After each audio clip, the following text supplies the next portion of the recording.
Well, hey guys and gals, I watched a YouTube video the other day by MotoJitsu concerning this exact bike, the 2023 Kawasaki Ninja 1000 SX. And apparently the people that loaned it to him to do his review didn't clue him in on very much.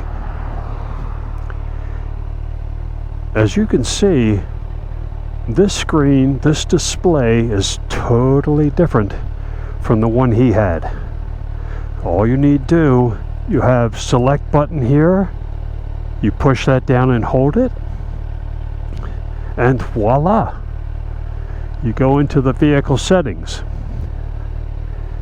If you select vehicle settings, he had concerns about the quick shifter and thought that maybe it had to have a first service before it could be activated or enabled. Well, no, wrong. All he had to do was go in here and turn it on. So apparently the dealership where he got this bike to do his review on didn't inform him in the least as to any of its functions.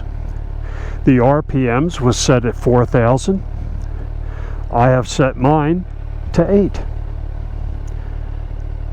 Then you just hit the reset button, which is this here. It takes you back out. And for the display that he had, you go down one using the mode buttons. You select display. You can see I'm on type 2. So if I select type 2, I can use the mode button. I can go up to type 1. I select it, and then I reset and reset again, and you can see this is the screen he had. He didn't, however, have this square up here with the KQS in it because he failed to turn it on. So again, select button, push it down and hold it. It takes you to this screen. Toggle down using the modes. Select display. Select the mode. I happen to like this mode, type 2. So I'm going to select it again. I have the brightness set where I want. And then I'm just going to reset. And then you have various other things you can take care of here. And I'm going to reset again.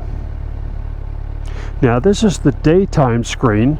And notice that it's black on white. You hit the reset, and then it's white on black. That's used for nighttime. This will be used for day. Now here you have an interesting thing. That stands for brake, and it's going to measure your brake pressure. Check this out. So as I pull on the front brake only. See that? Now you can change that by hitting the lower mode button, and now it's TH, and now it measures the angle at which the throttle is pulled back. See that? I kind of like it on brake, but then you can go down using the upper mode button. Down here you have a lean angle, your maximum lean left and right, your odometer, which you can't reset, but here's trip A. So if I push on the reset button, it goes back to 0.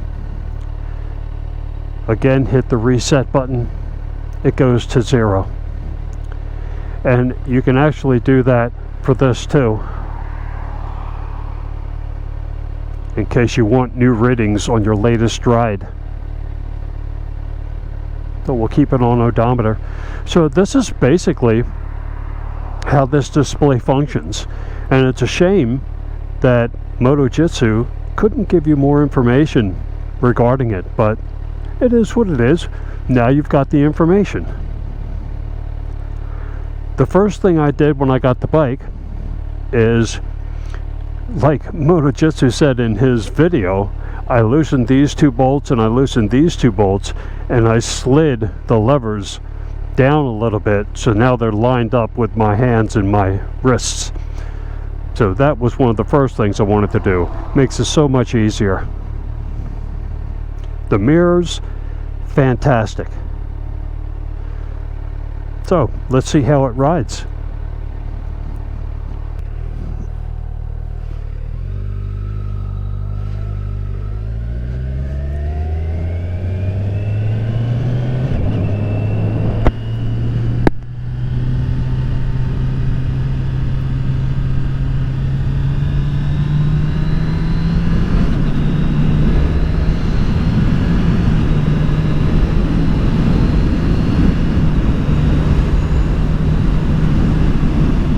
This quick shifter is like butter. Absolutely awesome.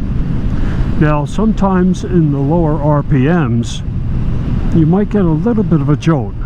Nothing to really speak of, but you will notice it. But we'll let that truck ahead of us get a little bit further, and then we'll downshift using the quick shifter. I finally got the hang of that. You have to fully let off the throttle and find that sweet spot, and then it just works wonderfully. Let's see if we can show that off here. Here we go.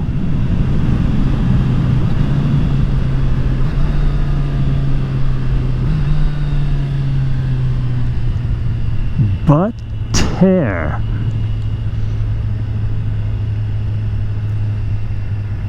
The ride is a very comfortable ride.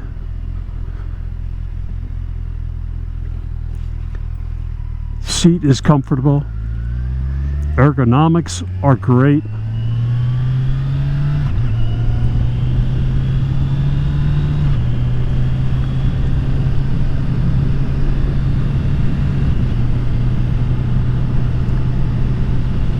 The foot pegs are a little high, but they're very, very comfortable.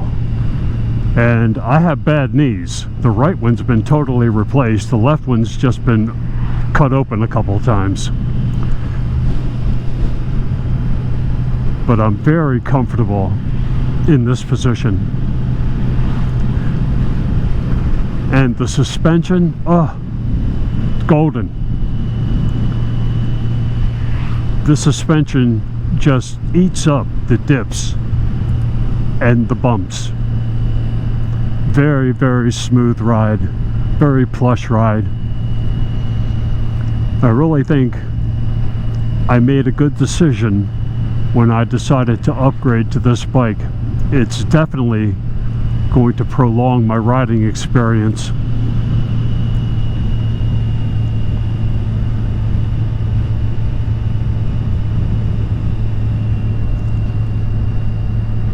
For its weight at 516 pounds, once you're on it and riding it, it's very stable and it's surprisingly agile.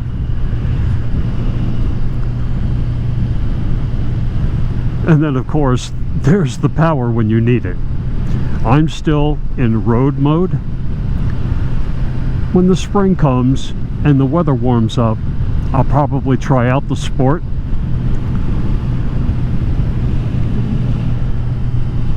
And if I get caught in any rain, or if the conditions aren't all that great, you can see on my dash now, in orange, there's a black snowflake symbol and the word ice. And what that is, that's a warning. It's letting me know that it's 37 degrees or below, or 3 degrees Celsius or below. and that the road conditions might be icy, so be careful, which I think is a nice thing to have.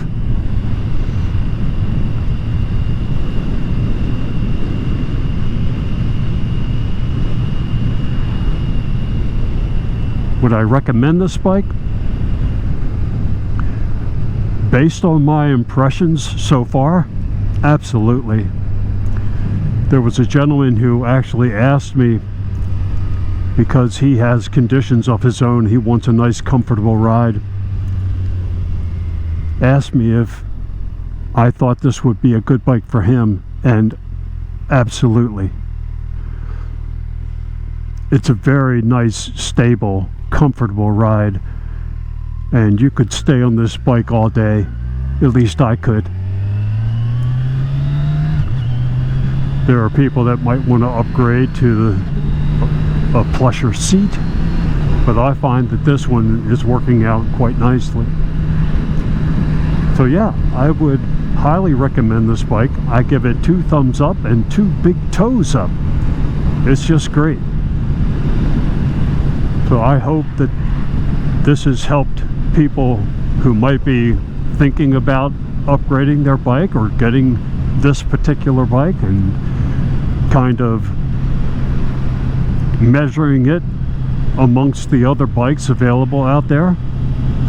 The Suzuki GSX 1000 is one of those bikes, but if you go on YouTube, you'll find a few videos of comparisons just between these 2 bikes, the Kawasaki Ninja 1000 SX and the Suzuki GSX 1000, and the Kawasaki wins every battle. Now, if you're looking for something to take to the track, then I think Suzuki might be your best bet.